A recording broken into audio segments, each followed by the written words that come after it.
Translation. O son of Pritha, do not yield to this degrading impotence. It does not become you. Give up such petty weakness of heart and arise, O chastiser of the enemy. Purport. Arjuna was addressed as the son of Pritha, who happened to be the sister of Krishna's father Vasudeva. Therefore Arjuna had a blood relationship with Krishna.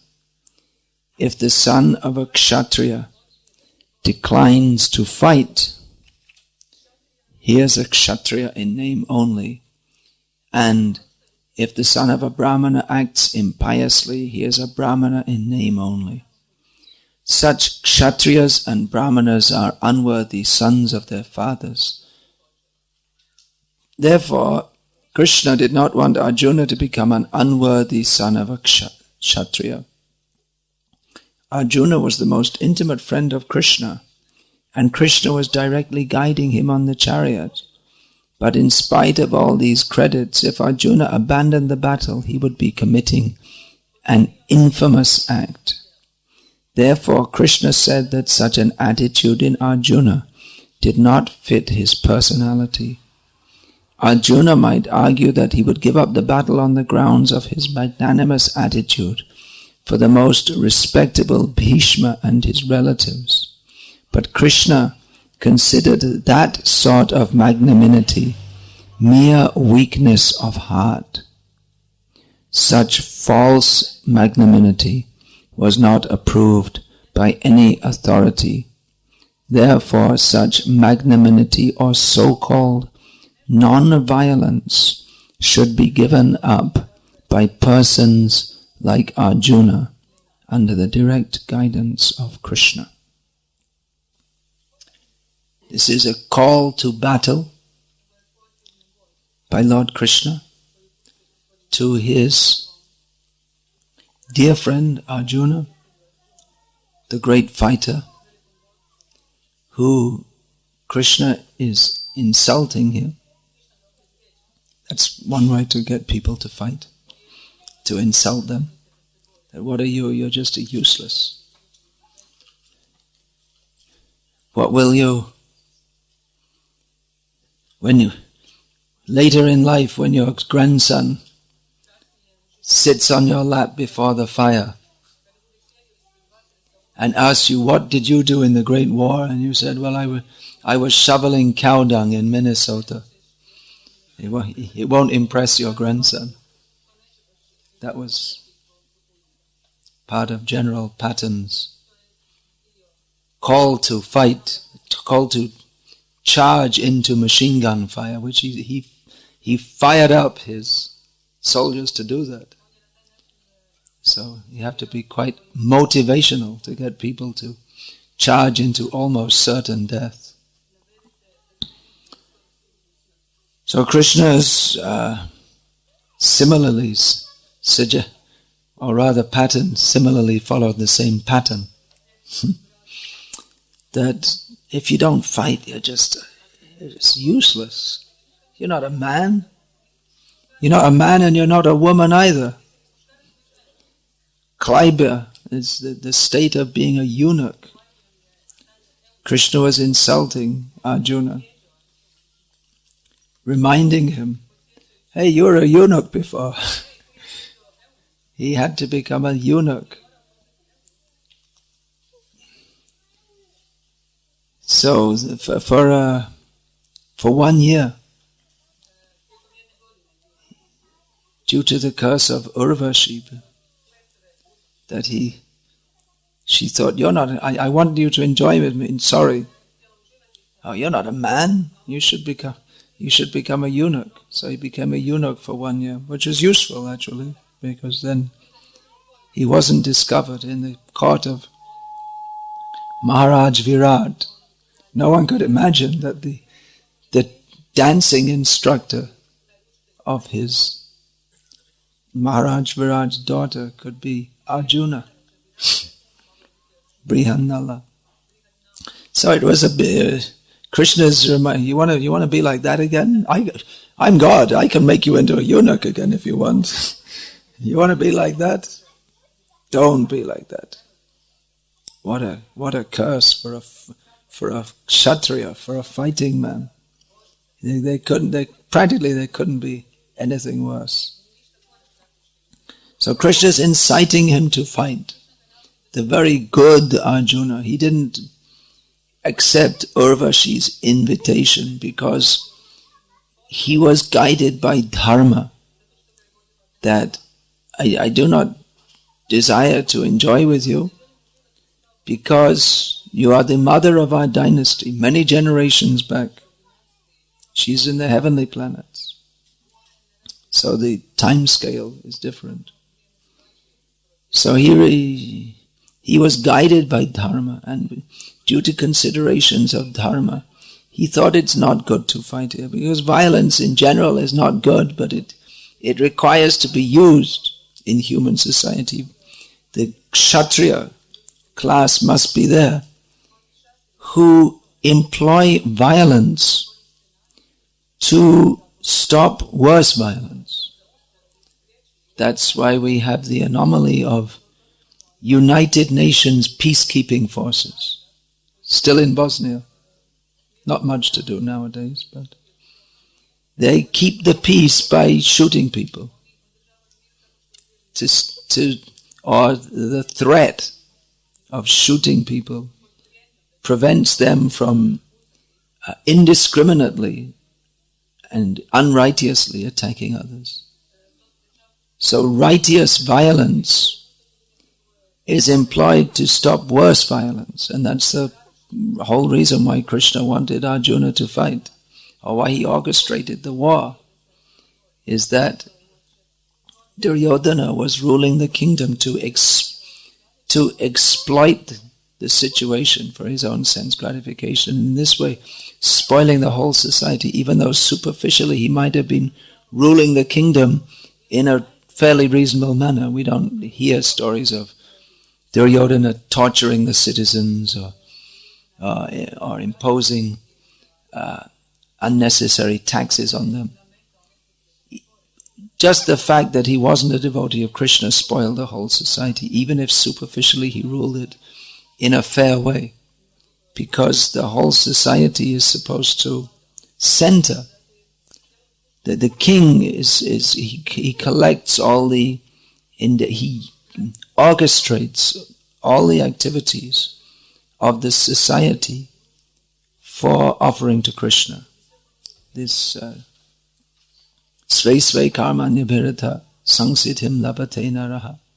By following one's own work, everyone can achieve perfection. So that's in the Varnashram society, which is orchestrated or organized by the king, so that everyone engages in yajna. By yajna, all the fruits of everyone's endeavors are formally offered to Vishnu. But Duryodhana, even if he superficially organized such sacrifice, just like Shukracharya was organizing Bali Maharaj to perform sacrifice in yajna, in which the Yagyapati or the Yajna book, the Lord of sacrifice, the enjoyer of sacrifice, is Vishnu. But actually he was against the spirit of offering to Vishnu, as became clear when Vishnu personally appeared and wanted to take everything from Bali Maharaj. So Shukracharya, his offering to Vishnu was superficial and therefore not pleasing to him, to Lord Vishnu. So in the same way, Duryodhana, he might have ruled the kingdom in from the humanistic perspective might have seemed to be fair, but because he was against the spirit of service to Vishnu, the whole endeavor of the society could not have helped them to advance in Krishna consciousness. So to stop this exploitation, that people would have to serve a king who had who had appropriated the kingdom by unfair means. So all their offerings to the king became, instead of sharing in the punya or the pious activities of the king, just by doing their regular varnashram duties, instead of becoming purified, they would have to share in Duryodhana's sin. So to save them from all this, there are many reasons, of course, why Krishna orchestrated that the battle of Kurukshetra should take place. The main reason is Bhubhara Haran, taking away the unnecessary, removing the unnecessary burden of the earth, the burden of unrighteous Kshatriyas. So Arjuna was the principal instrument. Krishna later told him, Nimittamatram bhava savyasachi.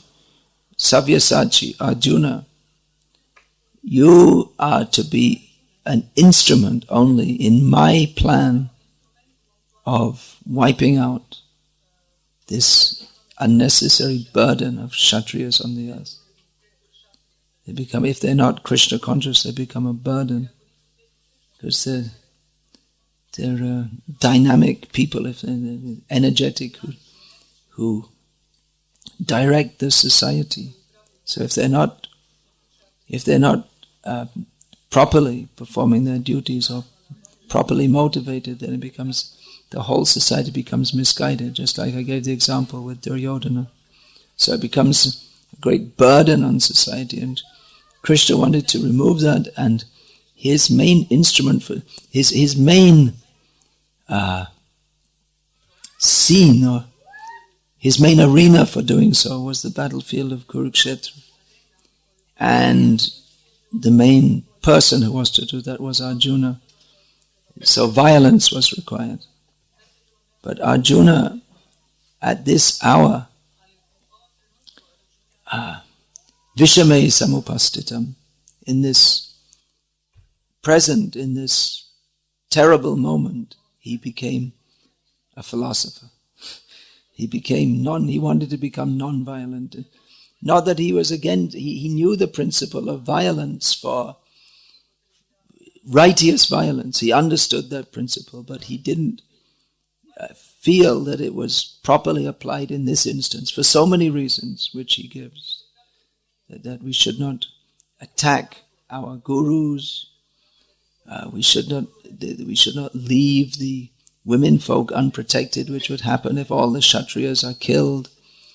Then we shouldn't destroy our family, and so he had so many reasons for not fighting. But Krishna is immediately insulting him, stinging him into action. You eunuch, you don't want to fight? Get up, give up this weakness. It's just weakness of heart. You're thinking this is strength of character to refuse the fight, but I'm telling you it's weakness of heart, just the opposite.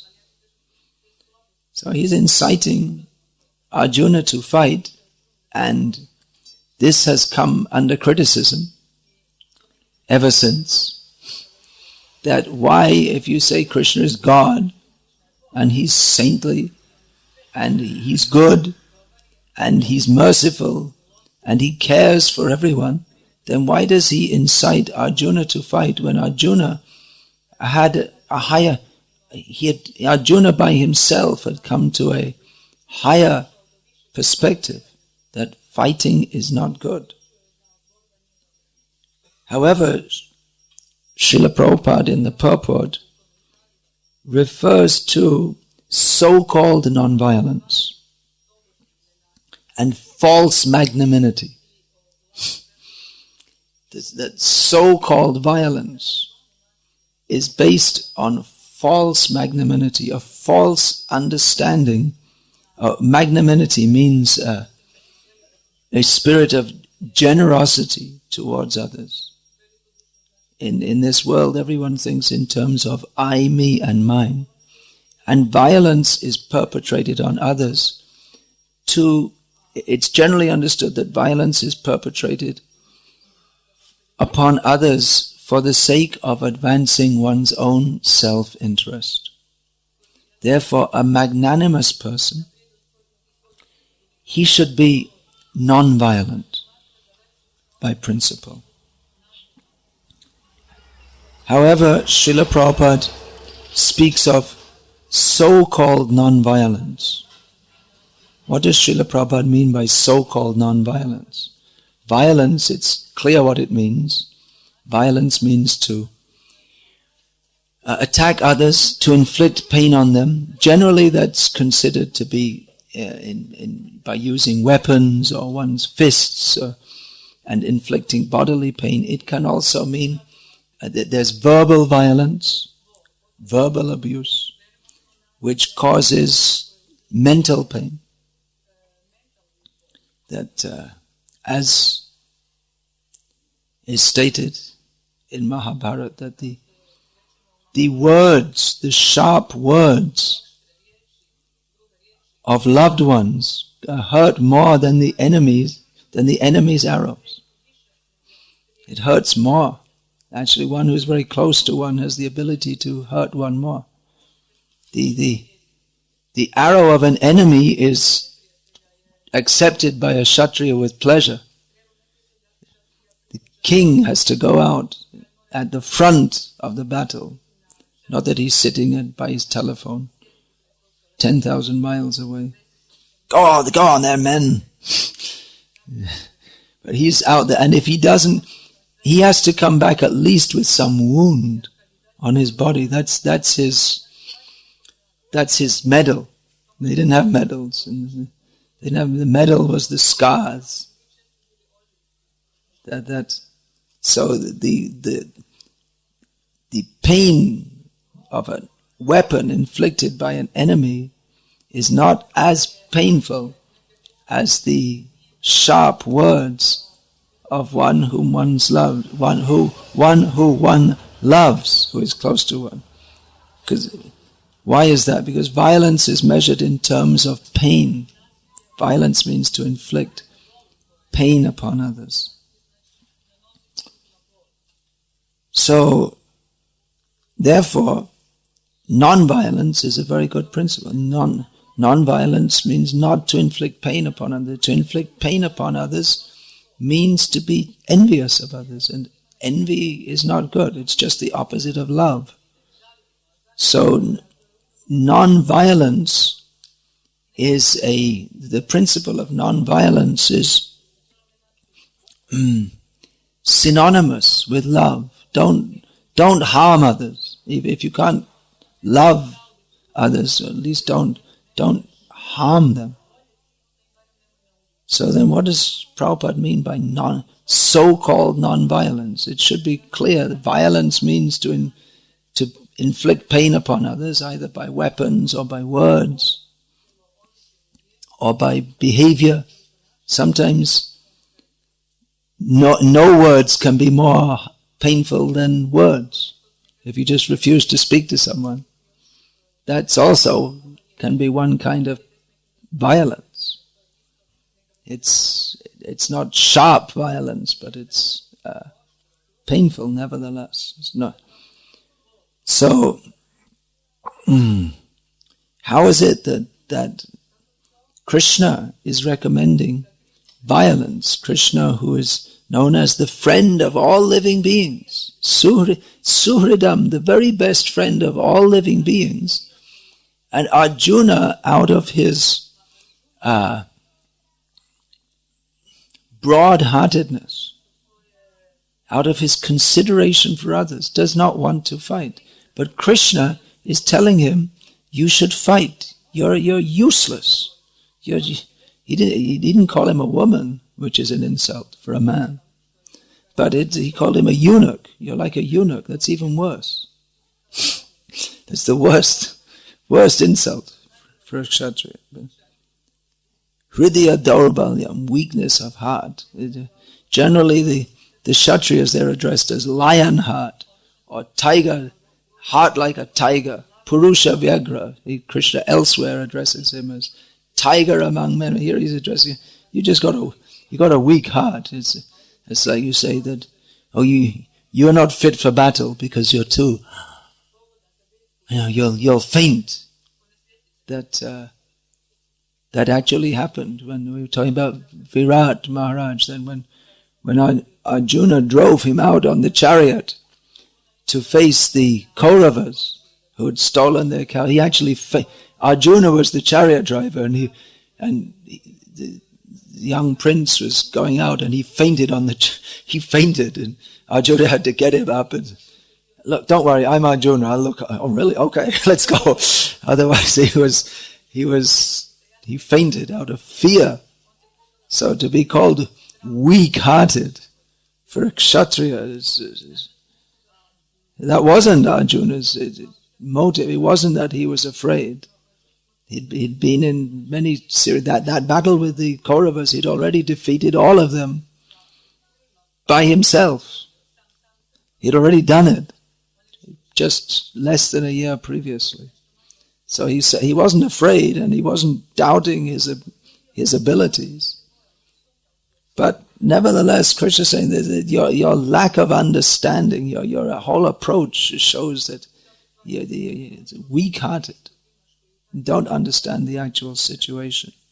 So how is this? That violence is, at least in some circumstances, considered better than non-violence.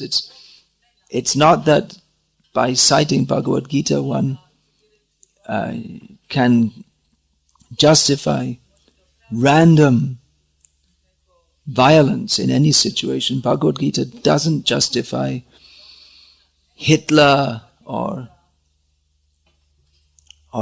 Bush or any of these violent attacks upon others.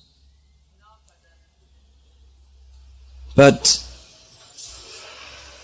fighting for the sake of upholding dharma, this is being recommended. That again, the point, what is the purpose of the Kshatriya caste? To protect from hurt.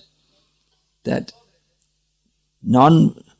if one is violent, if violence is applied in the proper time, place and circumstance, that saves much more violence. That was actually the American justification for Hiroshima and Nagasaki dropping the atom bombs. They said, well, if the war, this will stop the war, and if we hadn't dropped them, then the war would have gone on much longer and many more people would have been killed.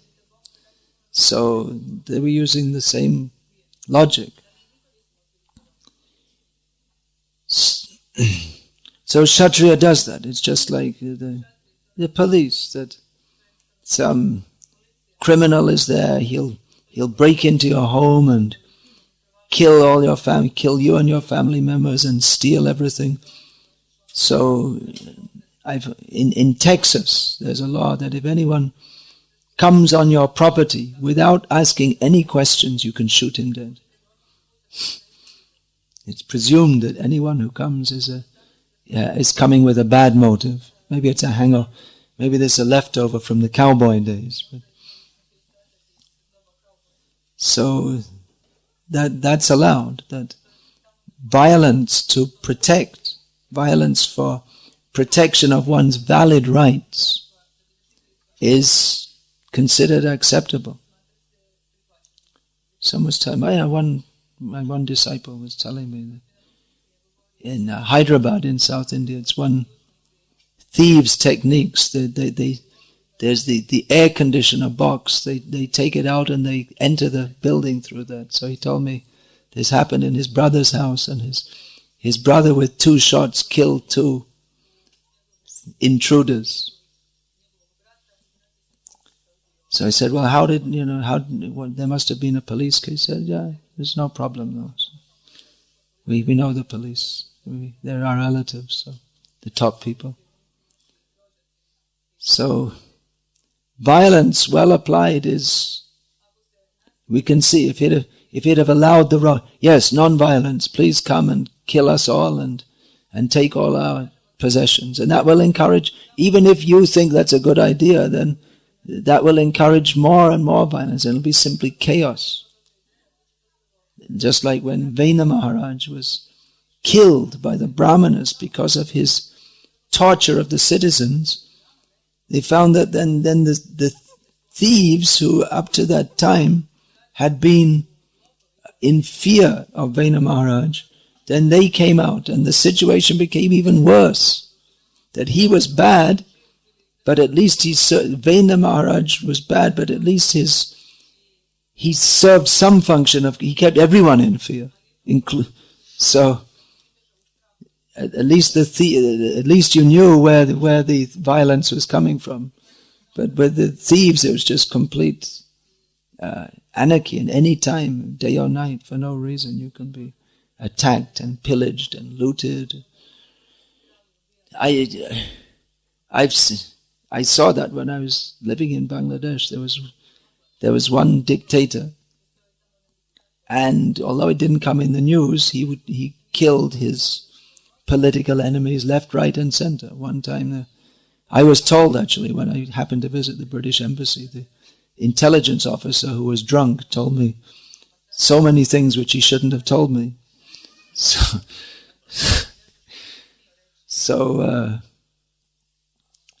he suppressed his political enemies, which a dictator does. But at the same time, and there was more or less some kind of law and order in the state. But then when they brought in democracy, every day there was strikes and riots, and because there was no clear leader. All the politicians are busy running around and thinking how to exploit the state. So instead of one person exploiting the state, there was 200 or 300 of them, and none of them had any time or power to actually take charge. And for political purposes, they wanted the demonstrations. It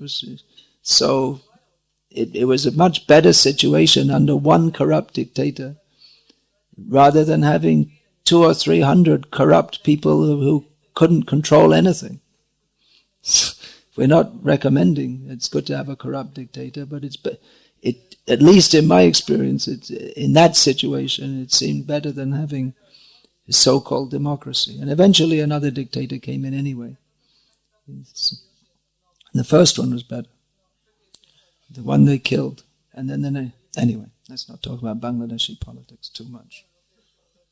But anyway, it gives an idea that some force is required. We use the term anarchy to talk about some chaotic situation, but actually the philosophy, the political philosophy of anarchy is based on the wildly incorrect assumption that people are basically good and you don't need any government, we'll just live without any government.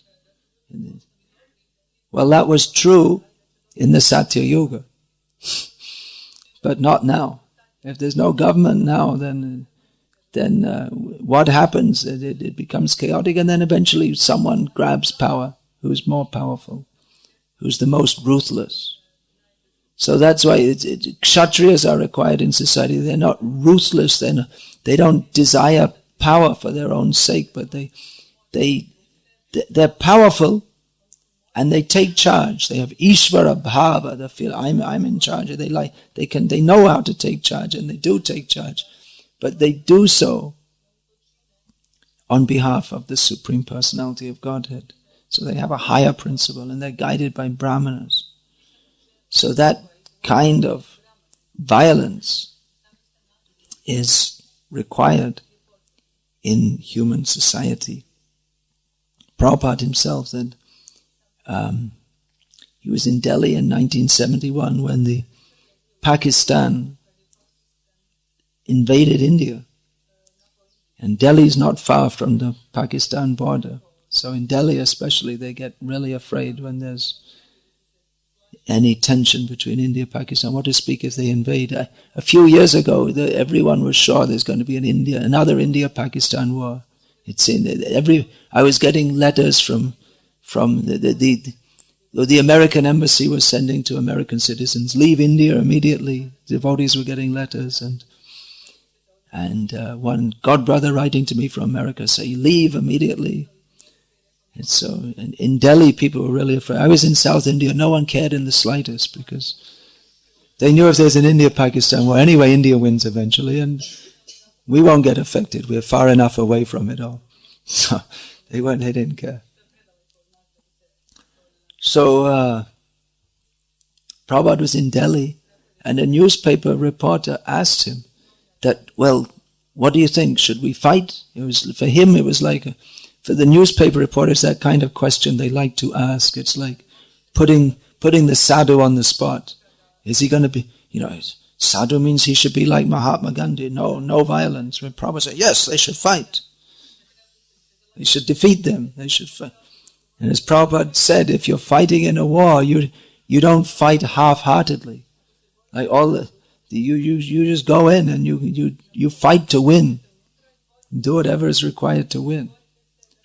So, another time Prabhupada was in Punjab, and he was in the home of a Raja, a king. He was in a king's palace, and there were several heads of tigers. And Prabhupada said, the heads of tigers, they mount them on the wall. And the Raja said, I shot them myself. And Prabhupada said, oh, really? Very good. He appreciated that. He appreciated the Kshatriya spirit. Shooting a tiger doesn't mean that the tiger was in a cage. He was out in the forest, and you have to be a Kshatriya to look a tiger in the face when he's not in a cage. He wants to kill you. It's frightening. Even when they are in a cage, it's frightening.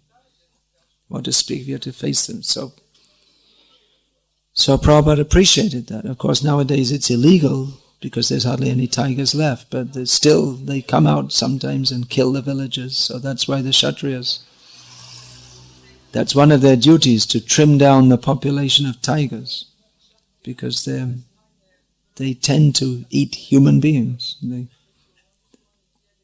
So Prabhupada appreciated that's one of the jobs of a Kshatriya, to protect from hurt.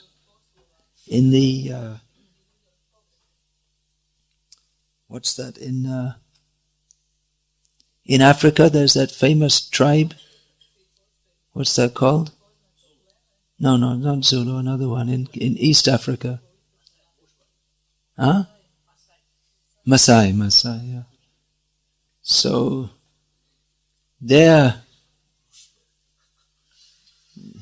the Maasais, previously to be accepted as a man in the Maasai tribe, a young boy had to fight with and kill a lion. After that you're allowed to get married. Then you're accepted as a man. And even today, the Maasai, they walk around and the lions won't go anywhere near them. They know, they're afraid of them.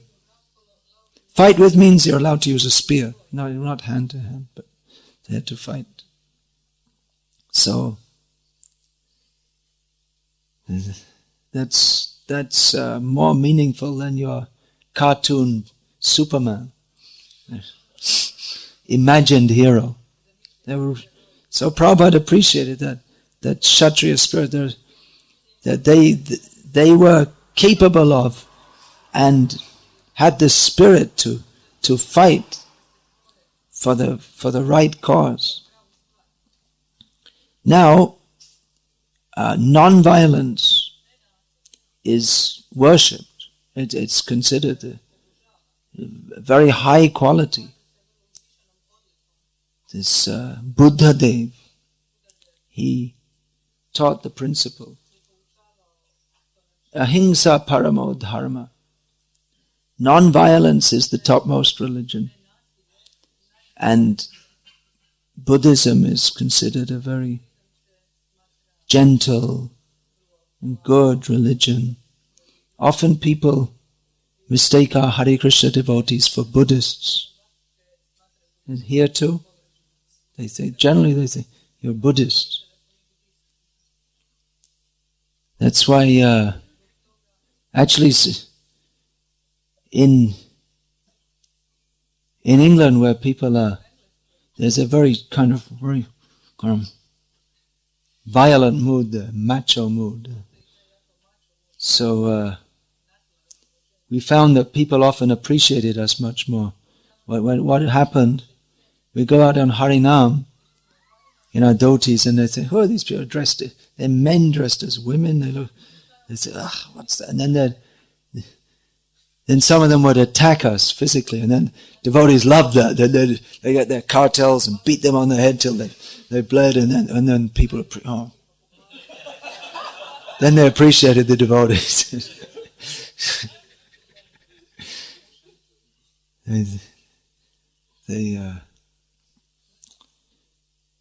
But generally people say Buddhism, very nice, very peaceful religion, is no violence. The Dalai Lama is considered like a symbol in the West. He seems to spend most of his life in the Western world, basking in the exaltation of being a symbol of the peaceful East, although he's a big meat eater himself.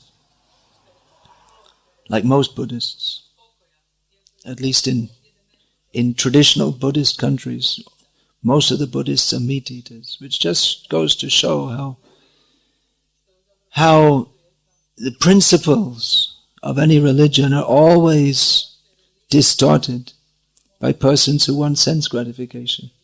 Now, how can it be that Buddhists are meat eaters? But the point is, they say that non-violence is the highest religion, so we are non-violent. We are strict Buddhists. We will never ever dream of killing any animal. However, there are Muslims and they kill the animals and we purchase the meat from them. So what's wrong with that? They get the sin and we are strictly non-violent. And this is why the small Muslim population in Thailand, a Buddhist country where I used to live, is a very, very important part of the population because everyone's a meat eater. Or in Christianity, they say, well, violence is bad. Why violence is bad? This Bush has invaded Iraq because Saddam is very bad. He's violent to his citizens. He's torturing them.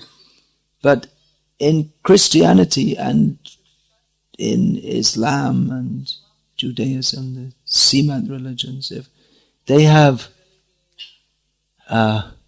made a logical hole in their way of thinking, that violence to human beings is very bad, but violence to animals is okay. Nothing wrong with that. It doesn't count. Because according to Christianity, animals don't have souls. So even though they keep the slaughterhouses away from the cities, a long way, so that people can't hear the animals screaming and they don't see the blood and the terror of the animals, they rationalize that, well, they're only animals, so there's no harm in killing them. But there's the whole reason they're thinking that violence is bad is because it causes pain and suffering. And the animals clearly experience pain and suffering, but because people are more interested in their own sense gratification, therefore they say, yeah, we believe in non-violence, but only to humans. They just overlook and the fact that animals clearly suffer pain. Prabhupada, you can see there's that film of Prabhupada speaking with Cardinal Daniello, and Prabhupada, he's angry, he's talking to him, he's pounding his fist on his knee. How can you say the animals have no soul? They also feel pain. That was the point Prabhupada is making. You're killing them, they feel pain. They have consciousness, that is the symptom of the soul, and you're giving them pain, that is sinful. So they invented this idea in Christianity that animals have no souls and they suppressed the fact that Jesus himself was a vegetarian because they want to eat animals. So it serves as an example of how even the highest principles of any religion, that people so-called religionists are so shameless that they'll completely twist them around for their own sense gratification. Sadhu savdhan. We have to be careful. We don't do the same things ourselves. Christianity means you keep a picture of Jesus and you do whatever you damn like. And you say, we believe in Jesus. And we just believe in Jesus and He will save us. So we have to be careful. We don't do the same thing. That we keep a picture of Prabhupada and we believe in Prabhupada, and you don't do anything he says, and you reinterpret everything he says, and you say, well, that was for that time, but now it's something else. And in this way you keep Prabhupada as a mascot and do whatever you like. There's Bhaktisiddhanta Saraswati Thakur, so he gave an interesting example in this regard, that if you criticize people for falsely showing symptoms of ecstasy, crying, falling on the ground, and some false displays of ecstasy was said, well, Lord Chaitanya, he did that, so we should also do that. And then afterwards you see them eating fish, as is common among Bengali Vaishnavas, and you say that, well, Lord Chaitanya never did that. Well, that's Lord Chaitanya, and who are we? And he's Lord Chaitanya. He's so great. We're just ordinary beings. We can't follow that. So you follow the things you're not. You imitate the things you're not supposed to do, and you don't follow what you are supposed to do. And it's all in the name of Lord Chaitanya. So this is cheating religion. So Prabhupada is Krishna, and Prabhupada following Krishna is pointing out that what is the proper understanding of violence and non-violence? That by being violent, one can uphold non-violence. And that means that if one is violent to protect, to stop rascals exploiting others, and that is actual non-violence.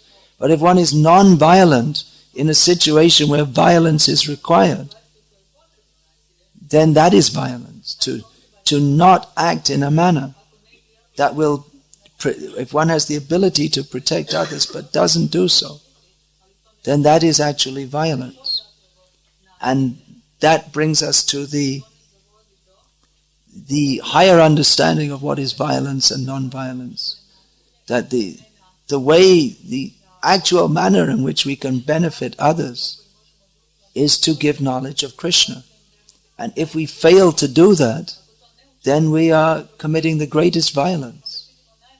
If we have knowledge of Krishna by which people can be saved from the pain of repeated birth and death, and we don't give that, or if we obstruct that, or if we distort that, then that is violence. Because we're acting in a manner which is detrimental to the benefit of others. If a Kshatriya, as Arjuna is pointing out here, if a Kshatriya is in a position to fight to protect others but fails to do so, that is his non-violence is grossly sinful. Whereas his violence in that situation is a highly pious activity by which he attains the heavenly planets. The Brahmanas attain the heavenly planets by following their Brahminical duties, being peaceful. The same heavenly planets are attained very easily by the Kshatriyas if they sacrifice their life fighting to protect the principles of religion.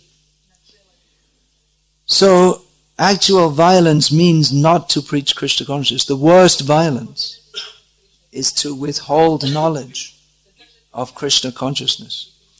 That's why, although definitely Hitler is cited, he has a unique place in history. He's cited as a great demon. In many ways, there's not that much difference between the average Joe Schmidt, or whatever they're called in Croatia, and Hitler. Because everyone is violent, even the so-called non-violent person. By promoting an idea that we shall all live peacefully together in this world. Imagine all the people living for today and all this kind of thing. The person who sung that got shot dead, as you know, John Lennon. He was a great advocate of non-violence. Mahatma Gandhi also, proponent of, but actually his proposition was violent to the British. They didn't want to leave India, and he wanted to force them out. Force, either by physical force or by economic force. So he was espousing, and again Mahatma Gandhi made a gross mistake. Because of Mahatma Gandhi's nonsense, there's so much blood, so much violence took place in India. One thing was, after Indian so-called independence, the people thought, well, now at last we have Hindustan, so now we'll stop animal killing, the cow killing. The Muslims were doing it, the British were doing it, but Mahatma Gandhi said, no, the Muslims, you have to respect their religion, you have to allow them to kill cows. And the Hindus were so stupid that they respected Mahatma Gandhi so much. We have to go along with what he says. So every cow that's killed in India, then Mahatma Gandhi, wherever he is, he's going on getting karma for that. And what happened was, after that, all the arsenal of weapons, when the British left, was in India, not in the newly created state of Pakistan. And all the money was with India. It was all in Delhi. And Pakistan was a new state with no weapons and no money. And the people like Sardar Patel, they thought, well, this is great. Now we'll just take them over. But Mahatma Gandhi said, no, you have to be fair. Give them their fair share. They gave them their fair share, they organized their army and they attacked India. So his non-violence and fairness was again based on the foolish assumption that everyone is basically good. You treat them nicely and they'll be nice with you. Foolish. By his foolishness, he caused so much violence. That's why I sometimes say, and if it gets found out, I'll probably be banned from going back to India, that this Nathuram Godse, who shot Mahatma Gandhi, he made a great mistake. He did a very wrong thing. He waited so much time to shoot him. Should have done it much. Anyway, that's my joke. We don't advocate shooting people in general. Actually the point is that by his so-called non-violence, because he didn't understand the principles of religion, violence applied not according to the principles of religion is horrible. It's disaster in human society. And non-violence also, if one doesn't understand the principles of religion and applies non-violence, that's also a disaster. It both works out to be disaster for human society.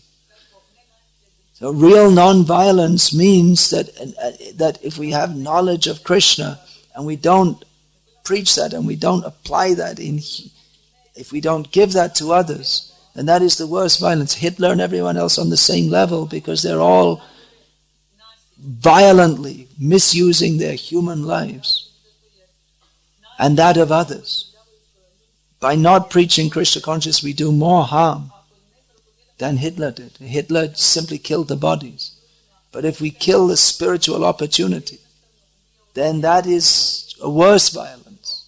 So people say Hitler is very bad because they have the envious idea that we should enjoy this material world separately from Krishna. Why should anyone interfere with that? But that in itself is the idea that we should live happily in this world is based on envy of Krishna.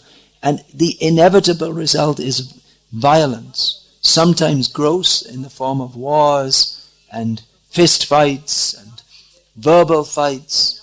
But otherwise it's going on all the time. Everyone who is not Krishna conscious there, every dealing with every other person is based on the principle of what I get from this person. How can I exploit them? And because of the envy, one person wants to put down another person. So it's a world of violence because everyone is envious, everyone is exploiting everyone else. Even we come out to Lika to see the beautiful nature. But the beautiful nature is all living. Jivo, jivasya, jivanam. All different living beings are struggling. Even the plants are fighting with each other for space and light. So it's a violent world because the whole principle is based on the grossly derelict principle. The whole principle of the material world is based on the principle of envying Krishna, which spills out, it overflows from time to time as gross violence. So one who understands the principles of religion, that society should be regulated so that people can either directly or gradually take to the path of Krishna consciousness, and to uphold that paradigm, violence like that which Krishna was exhorting Arjuna to take to. That kind of violence is actually non-violence. Whereas the idea of non-violence, that we shall all live happily in this world and we'll all be peaceful, it is at the very best a naive dream. And actually necessarily causes violence, and then it is itself violence in as much as it fortifies the envious idea of enjoying this world separately from Krishna. So the real non-violence means if we are to act not just neutrally by not assaulting others, but acting in a manner which is for their ultimate benefit, which means to act in a manner that others can take to Krishna consciousness, preaching Krishna consciousness. So this is just one of the many positions which Srila Prabhupada took, the Vedic position on the basis of self-realization, on the basis of Shastra. Prabhupada spoke so many things which are totally opposed to the modern violent way of thinking. People think in the modern age, the really enlightened, they call the Enlightenment, the age in which people stop believing in scripture in the Western world. And they think that the pinnacle of that was the motto of the French Revolution, liberté, égalité, fraternité, which ended up in the guillotine in the name of fraternité. We love you so much. But and then after that came Napoleon, who brought the whole French people and the whole of Europe to war. But people think the principle, liberty, equality, fraternity, but it doesn't work. It cannot work in a world in which everyone they want the liberty to despise Krishna and act independently of Krishna. They want that we'll all have equal rights to be envious of Krishna, and we're all brothers without recognizing the Supreme Father, Krishna. So it must end up in more and more violence. So Prabhupada, he was speaking Bhagavad Gita to the hippies at the time of the Vietnam War, where they all believed in peace. Give peace a chance. Make love, not war. That was their motto. Why are we fighting in Vietnam? They believed in peace. They didn't want. Why should you go to war and shoot people in Vietnam and get worse still, get shot by them? The men didn't want to go to war because they wanted to stay home and enjoy the women. Yeah, and the women didn't want the men to go to war because then who are they going to enjoy with? Of course, nowadays they send the women too because it's women's rights. You also have the right to shoot people.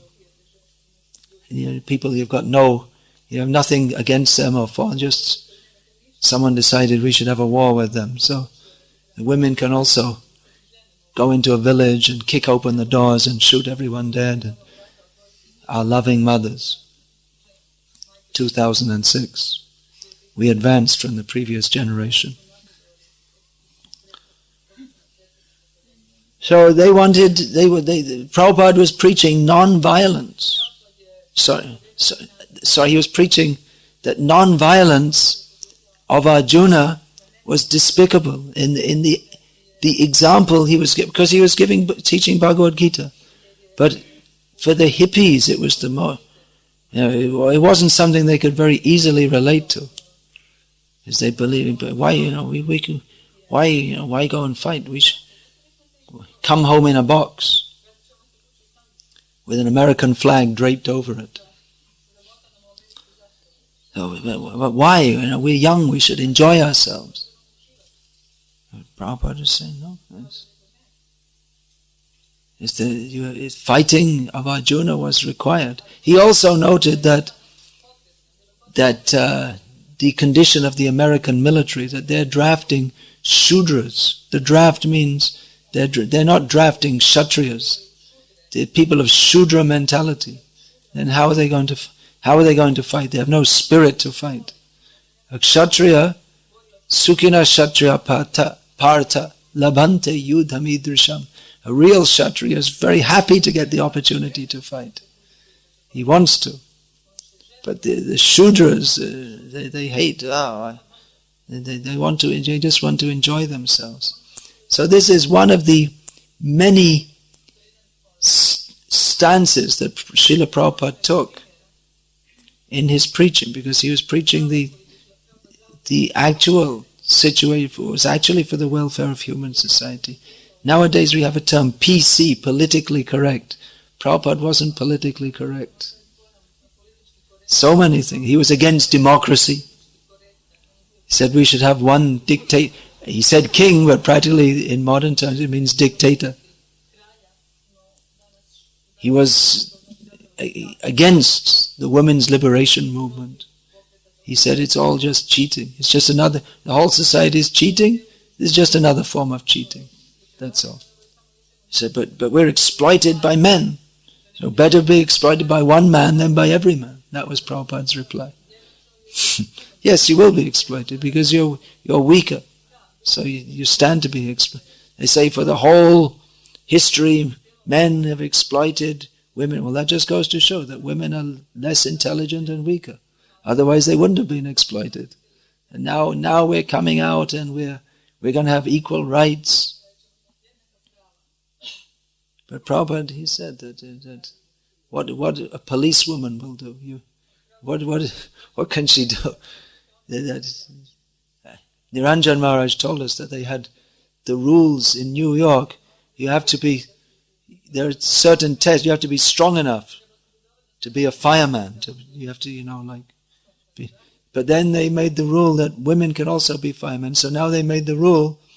They changed the rules that you don't have to be so strong. But the problem is that the fire women, they're not strong enough to pick up the hose. So what's the use?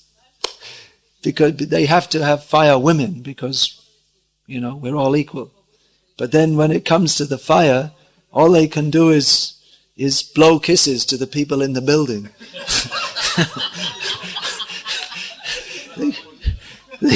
they can't do anything useful. So, we love you, but as you're roasting alive there. We empathize with you. You can send, but nothing useful. So Prabhupada was pointing out these things. It's not politically correct, but Prabhupada didn't care about being politically correct. He just wanted to speak what is correct. The very term politically correct, it means that politically means it's all lies. So it's correct in the eyes of politicians means it's corrupt. That's all. Politically correct means it's a lie. That's all. That if it's correct in the eyes of politicians, then it must be a lie. So Prabhupada wasn't concerned with this.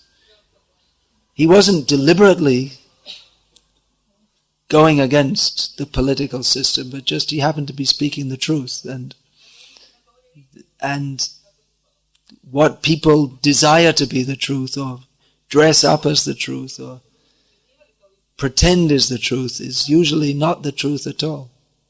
So here's one example, that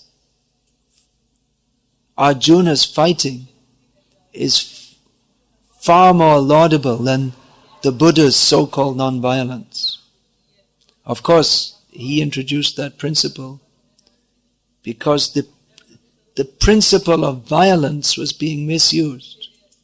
Nindasi yagya vidheraha shruti jatam sadaya hridaya darshita pashughatam keshava dhrita buddha sharira jaya jagadisha hare. Because the sacred Vedas, which are meant for uplifting human society, were being used to promote butchery of animals. Therefore, the Buddha, seeing no other way, introduced the principle of non-violence. That people were misusing the Vedas, and they're unscrupulous people and not philosophically advanced people. So instead of trying to explain to them that yes, killing of animals is allowed in the Vedas, but only under these conditions, and is not meant for butchery, instead he said, oh, killing? Okay, close down the whole Vedas. Stop it all. He became an atheist, apparent atheist. Nastic, atheist. It actually means one who doesn't believe in the Vedas, in existence. Shunyavad means they don't accept. The Buddhist Shunyavad means they don't accept the existence of anything. So, this so-called non-violence, Prabhupada, he says this is false magnanimity. The Kshatriya, the king who beheads the murderer, is far more magnanimous than the one who spares them and gives them life imprisonment. There's this idea. There should not be capital punishment. There's another thing, Prabhupada saying there should be capital punishment. Why? That's good for the person who's thus punished. And the king who fails to inflict capital punishment upon a murderer has to share the sinful reaction. So by not giving capital punishment to murderers, you're thinking, well, it's horrible. You kill someone he killed, but why should you kill him? Then so they have this idea of morality, but actually they're inflicting more violence, because that person who killed, if he's not killed in return, then he has to suffer so much, life after life. So the king, simultaneously, by following the Vedic prescription to kill a murderer on the spot, he protects society from escaped murderers, from persons who think that, well, if I get away, it's okay. If I don't get away, then I'll go in prison and I won't be killed. But that's deterrent that they should be killed. So Prabhupada gave the example that in Islam, they have the Islamic law, it's actually the same as Vedic law, that a thief should have his hand cut off. And they were doing this in Afghanistan, the Taliban, and they're saying, oh, it's very bad, the Taliban, but there were no thieves. And if any thief is out of fear, and if any thief is caught, he can't steal anymore because he doesn't have a hand to steal with. It's very difficult for him to function even because people can see he's a thief. They don't want to do anything with him. So they were saying, the Americans were saying, it's very bad, we have to go and liberate Afghanistan, which, all right, we're not pro-Taliban per se, but then what's the alternative? Your free society, it's so free that people are not safe to walk the streets in the prestigious American cities. The people, they're not protected by the kings or the police. They have to have all alarm systems and guns and dogs, and even then they're not safe. They're living in fear. So a state in which an innocent citizen lives in securely, he can leave the door of his house open and walk out with no one at home. That is far preferable to a society in which they have so much freedom that they can loot and steal, and by legal manipulation they go to court and they get away with it. So these were some of the points that Prabhupada was making. Not politically correct, but there's this propaganda that we're brought up with, that modern society is the most advanced and it's very liberal and everyone can do what they like, and it's, you can believe what you like, but actually in one sense that's favorable for us spreading Krishna consciousness, but it's not an ideal, it's not the ideal for society. Rather, society should be guided by people who know what is good. But most people are like children. You can see how easily people are misled. Someone comes up and declares, I'm God, and guaranteed he'll get some followers because people are stupid.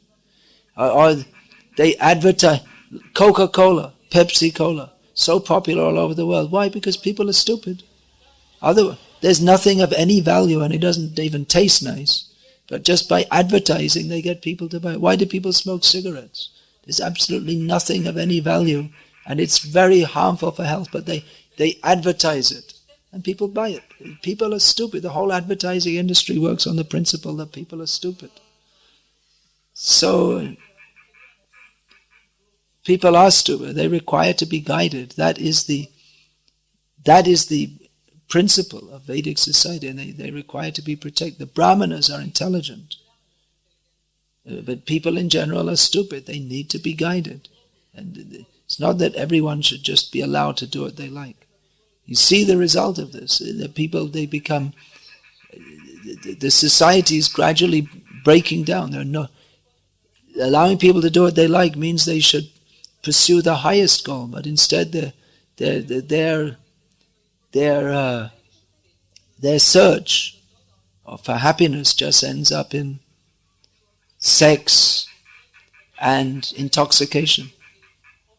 And people become infatuated with movie stars and sports, and it's just insane how much importance they put on things of no importance. There's very good evidence that most of the people in the world, even those who think they're intelligent, are not at all intelligent. So society requires to be guided by force, by Kshatriyas take the force and the Brahmanas guide with intelligence. Sometimes devotees hear this and they get all notions of themselves being, saviors of the world, guardians of the world, and Kshatriyas. Less intelligent devotees, they become fanatical like this, and they have notions of becoming Kshatriyas, what they imagine a Kshatriya to be. So that we're saying this doesn't mean you should go and get yourself guns and make plans for overthrowing the government or any such thing. No, the real force is not the power of the hands or the power of weapons. More powerful is the Brahma Teja, Brahminical power, and even more powerful than that is Daivi Shakti, the power of Krishna consciousness. Chaitanya Mahaprabhu showed that the power of love.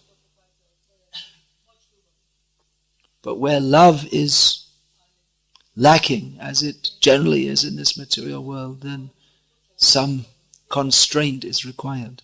But that should be guided by the principle of love. And again, love doesn't mean just some vague idea, but the parameters are defined by Shastra. So for those who don't accept Shastra, there is Astra. Astra means weapon. Hare Krishna. Is there any question about this? Yeah. Rekao si da Bhagavad Gita, ako se radi o nasilju, ne opravdava ova nasilje Hitlera i Busha. Although in Bhagavad Gita the violence is promoted, it doesn't justify the violence of Hitler and Bush. Sam nedavno vidio na jednom CD-u koji se zove Bhagavad Gita, interaktivni CD koji je izdao BBT. Recently I saw one interactive CD, Bhagavad Gita CD, which was published by BBT. U kojem u dijelu gdje slavni ljudi slave Bhagavad Gitu. They have one part where famous persons praise Bhagavad Gita. Oppenheimer koji je tvorac atomske bombe.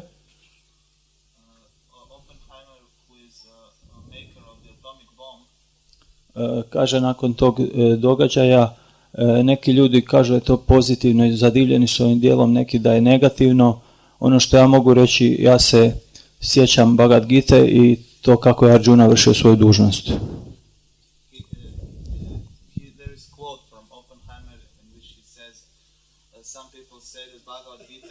No, atomic bomb. Atomic bomb is good or not, and I just remember what Arjuna did in Bhagavad Gita. How he performed his duty. He performed his duty. Na taj način indirektno je rekao, ja sam isto radio svoju dužnost. In this way he indirectly said that I was also performing my duty. Ja sam malo bio uznemiren kad sam vidio taj citat, zato što on svoje nasilje opravdava sa filozofijom Bhagavad Gite, a mi smo to stavili kao slavljenje Bhagavad Gite. I was little disturbed by this because he is justifying his violence with Bhagavad Gita, and we put this like praising Bhagavad Gita. O tome sam pisao i BBT-u. I wrote also about this to BBT. Može Maharaja nešto reći o tome?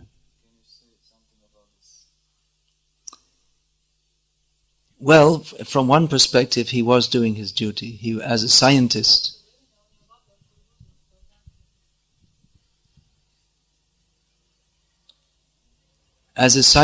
he was just, it wasn't up, he was one of the team who made the atom bomb. So, as a scientist, he was following higher orders. And how they used it or misused it was not in his hands. Of course, that's on the worldly platform. One who's the servant of a bad master also becomes, he may be doing his duty, but he becomes implicated in the wrong actions of his master. Just like the washerman in Mathura. He was doing his duty. When Krishna and Balaram said, give us some clothing, he did his duty by saying, this is meant for the king. You can't take that which is meant for the king. So what he was saying was right. Except that the king was Kamsa, who was a demon, and Krishna and Balaram, what they want should be followed. Because their position is much higher than that of the king. So the washerman was doing his duty, and for doing his duty, he was punished by Krishna by having his head chopped off. So, that's true, that Oppenheimer, from his perspective, he was doing his duty. But he was serving a bad master.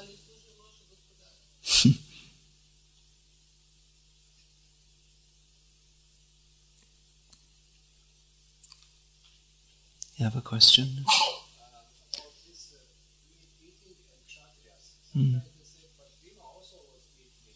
Yeah. It appears so from Mahabharata. Yeah, so? What's the question?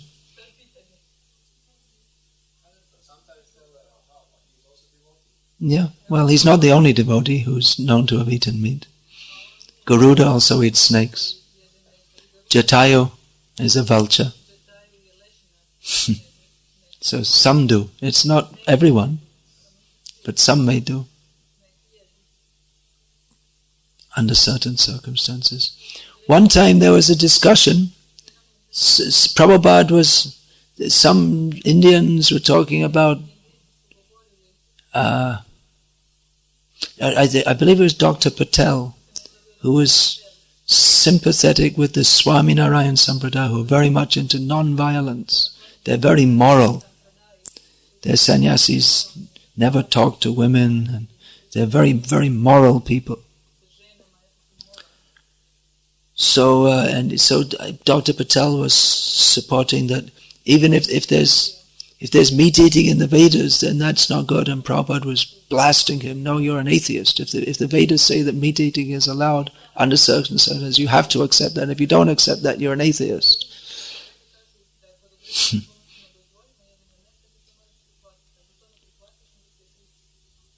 Not for us. It's not meant for us. But for certain persons under circumstances, it is allowed, and not to accept that it is allowed is another form of atheism.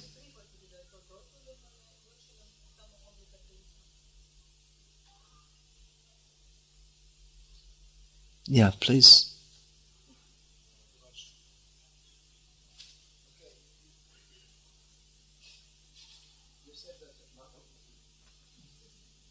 You said that Mahabharata, it's right in Mahabharata like this, but how much we can... Yeah, well, that's what it's saying. Apparently, Bhima ate meat.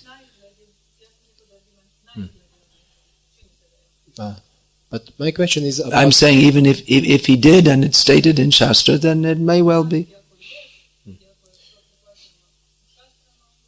My question is, kako se kaže vjerodostojna? Bona fide. How much is bona fide Mahabharata? No, Mahabharata. How much is bona fide? Well... Because Krishna Kshetra Prabhu said that he is in study, in his faculty, have more of 10. I think that he said 25 bona fide Mahabharata, and 9 is not the same. They're not the same. According to Madhvacharya, way back, that there are interpolations.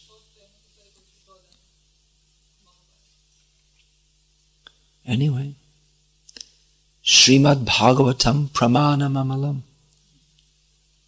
If there's any apparent discrepancy between any other Shastra and Srimad Bhagavatam, we take the evidence of Srimad Bhagavatam. Even if it's not an interpolation, whatever is in Mahabharata is not in line with the Bhagavatam version, and we accept the Bhagavatam version. There's nothing in Mahabharata which is wrong, but we may not understand it. Not every instruction is meant for every person, every time, and every place, and every circumstance. It requires fine and subtle intelligence to understand Shastra, and that intelligence is actually spoiled by modern education. It gives us a kind of linear way of thinking instead of the multi-dimensional understanding that comes from Brahminical education. Linear, mechanical way of thinking. Mechanistic.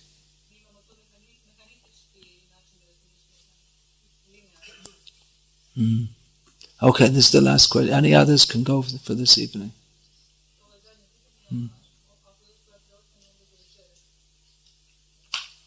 Yesterday you mentioned this example about this senior disciple of Srila Prabhupada who and his wife left him because she was talking to some other Matajis, and then he complained to temple president and he said, that's life or something like that.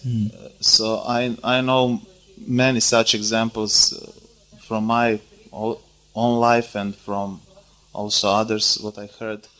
So it seems to me like there is no real kshatriyas or real justice in ISKCON.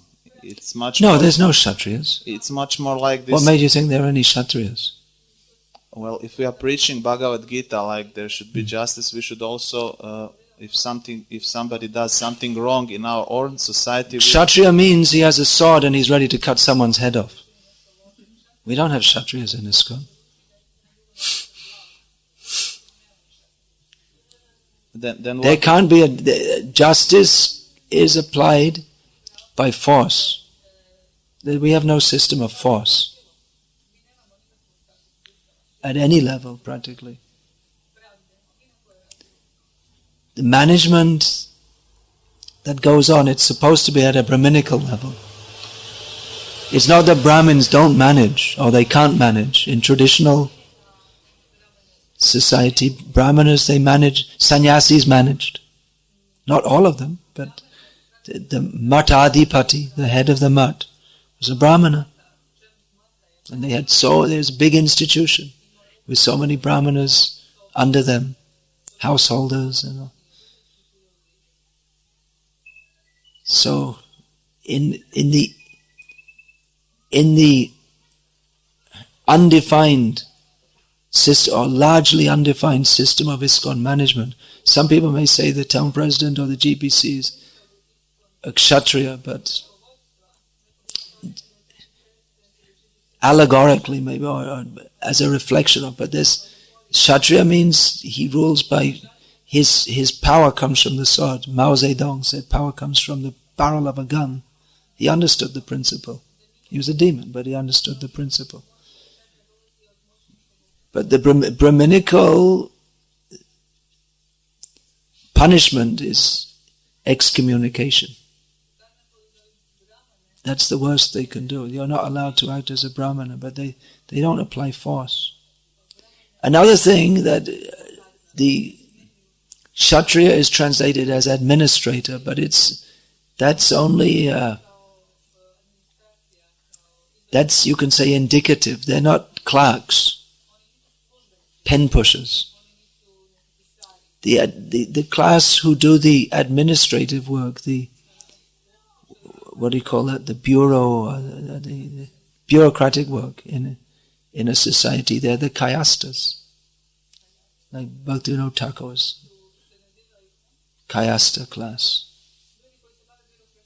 They're like the secretaries and ministers like this. Ministers may be Brahmin by caste, but the kayastas, they're not mentioned in the four castes, but they're generally considered Shudras, although they're very intelligent and they do like the court politics and they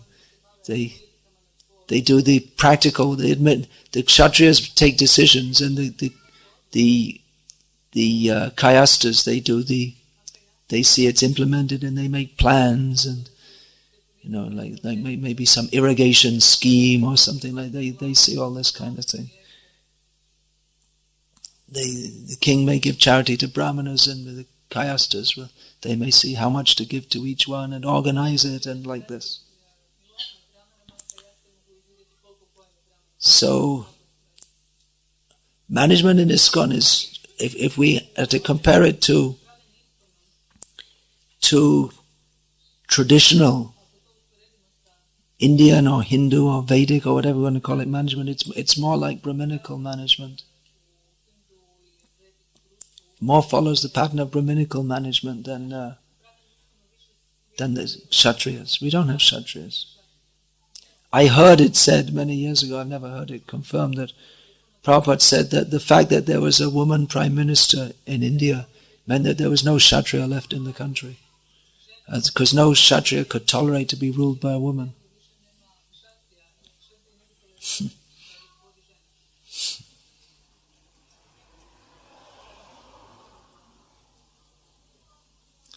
Hare Krishna.